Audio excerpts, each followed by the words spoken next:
নমস্কার বন্ধুরা, আমি প্রণতি। ঘরোয়া উপায় চ্যানেলে তোমাদের সবাইকে স্বাগত। কেমন আছো তোমরা? আশা করি সবাই খুব ভালো আছো এবং সুস্থ আছো।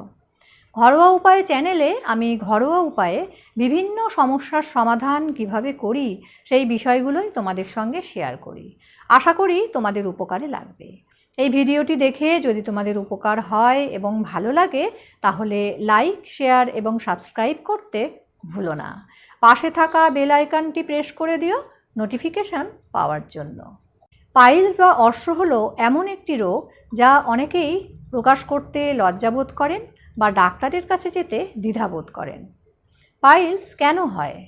দীর্ঘদিন ধরে কোষ্ঠকাঠিন্যের সমস্যা থাকলে হয়, ফাইবারযুক্ত খাবারের অভাব থেকে হয়, স্থূলতা, দীর্ঘ সময় ধরে দাঁড়িয়ে থাকা বা বসে থাকার অভ্যাস, নিয়মিত খুব ভারী ওজন তুললে দীর্ঘ সময় মল চেপে রাখার অভ্যাস এবং ক্রনিক ডায়রিয়া থেকেও পাইলস হতে পারে। অর্শের লক্ষণগুলি হলো মলত্যাগের সময় ব্যথা বা জ্বালা অনুভব করা, মলদ্বারের ভেতরে কিছু একটা আটকে আছে বলে অনুভূত হওয়া, মলদ্বার ও তার আশেপাশে চুলকানি, জ্বালা বা ব্যথা হওয়া এবং মাঝে মাঝে বা নিয়মিত মলের সঙ্গে রক্ত পড়া। যাদের অর্শ আছে তাদের কী কী নিয়ম মেনে চলা উচিত?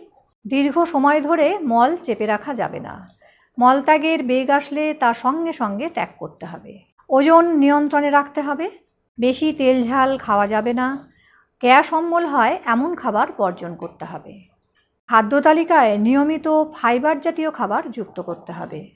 পর্যাপ্ত পরিমাণে জল পান করতে হবে এবং কিছুটা সময় ব্যায়াম করতে হবে। আর বাকিটার জন্য ঘরোয়া উপায় আছে তো? তাহলে আর দেরি না করে দেখে নাও পাইলস থেকে মুক্তি পাওয়ার ঘরোয়া উপায়। আজকে আমি তোমাদের দুটো রেমেডি দেখাবো। প্রথম রেমেডিটার জন্য প্রথমেই লাগবে চিয়া সিড। এই সিডটা আমি এই চামচের হাফ চামচ নিয়ে একটি কাঁচের বাটিতে ভিজিয়ে রেখেছি। এই চিয়া সিডটি তোমরা যে কোনো বড় মুদির দোকানে পেয়ে যাবে। এটি আমি ভিজিয়ে রেখেছি এই চামচের হাফ চামচ এবং এই চামচের 5 চামচ জল দিয়ে ভিজিয়ে রেখেছি। এটি একটি কাচের বাটিতে ভিজিয়ে রেখেছি 15 মিনিট আগে। মিনিমাম 15 মিনিট আগে এটা কিন্তু ভেজাতে হবে। এটা এরকম দেখতে হয়েছে। এবার নিয়ে নেব একটি কাঁচের গ্লাস।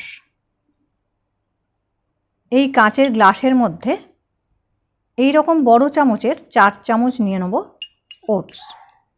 এটিও তোমরা যে কোনো বড় মুদির দোকানে পেয়ে যাবে।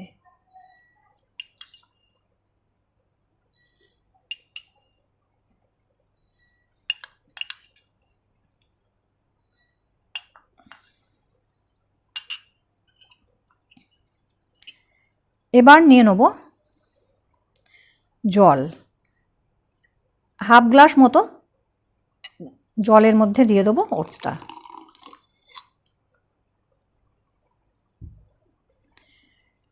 এবার এর মধ্যে নিয়ে নেব দুটো খেজুর। খেজুরের দানাটা আমি ছাড়িয়ে রেখেছি। এটাকে টুকরো করে এর মধ্যে দিয়ে দেবো।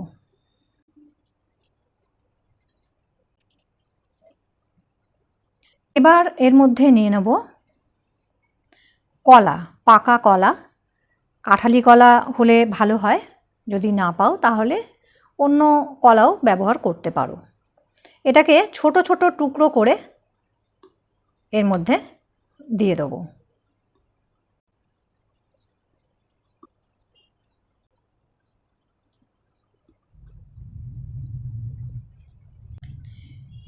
এবার এর মধ্যে দিয়ে দেব এই ভেজানো চিয়া সিডটি।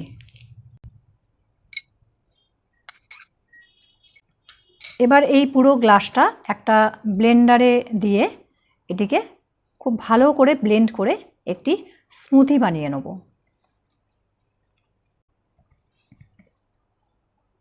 দেখো ব্লেন্ড করার পর এটি এরকম হয়েছে। এই পানীয়টির মধ্যে রয়েছে প্রচুর পরিমাণে ক্যালসিয়াম, পটাশিয়াম এবং প্রচুর পরিমাণে ফাইবার। এটি কখন খাবে দ্বিতীয় রেমেডিটার পরে বলছি। দ্বিতীয় রেমেডিটার জন্য প্রথমেই নিয়ে নেব একটি কাঁচের বাটি। এবার এর মধ্যে নিয়ে নেব কর্পূর। এটা হচ্ছে দেশি কর্পূর, ডালা ডালা মতো পাওয়া যায় দেখবে, এটিও মুদির দোকানে পেয়ে যাবে। এই কর্পূর নিয়ে নেব এই চামচের 4 ভাগের 1 ভাগ। এটাকে একটুখানি হাতে করে ভালো করে গুঁড়ো করে নিও, বা কোনো কিছু দিয়ে গুঁড়োও করে নিতে পারো।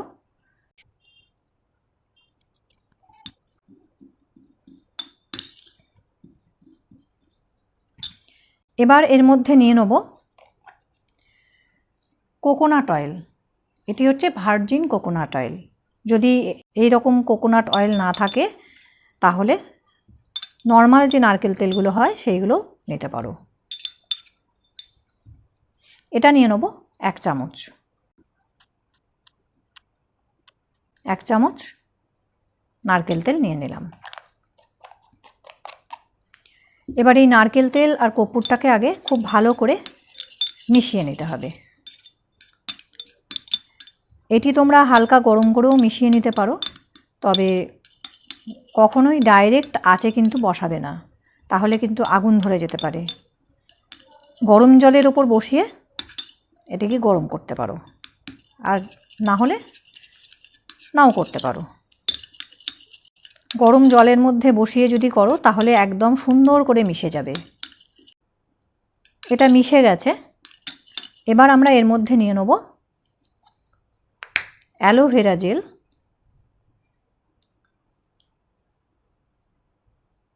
এক চামচ।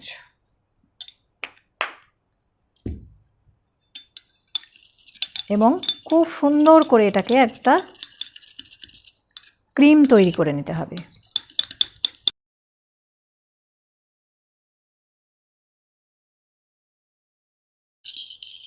দেখো আমাদের অ্যান্টিসেপটিক ক্রিম তৈরি হয়ে গেছে। আমাদের 2টি রেমেডি তৈরি হয়ে গেছে। এই পানীয়টি ডিনারের 1 থেকে 1.5 ঘন্টা পরে খেতে হবে। এই পানীয়টি খুব বেশি ভরা পেটে বা একদম খালি পেটে খাওয়া যাবে না। আর এটি বানিয়ে স্টোরও করে রাখা যাবে না, এটি ফ্রেশ বানিয়ে সঙ্গে সঙ্গে খেতে হবে।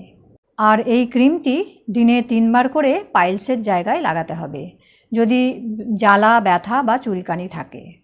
পাইলস যদি প্রাথমিক অবস্থায় থাকে তাহলে তা ঘরোয়া উপায়ে সম্পূর্ণ নিরাময় করা সম্ভব, কিন্তু পাইলস যদি দীর্ঘদিনের হয় এবং 10-15 দিনের মধ্যে না কমে, এছাড়াও জ্বর আসে, তীব্র ব্যথা হয়, অতিরিক্ত রক্তক্ষরণ হতে থাকে, পুঁজ হয় এবং মলের রং পরিবর্তিত হয়ে কুচকুচে কালো হয়ে যায়, তাহলে আর দেরি না করে অবশ্যই চিকিৎসকের সঙ্গে যোগাযোগ করতে হবে।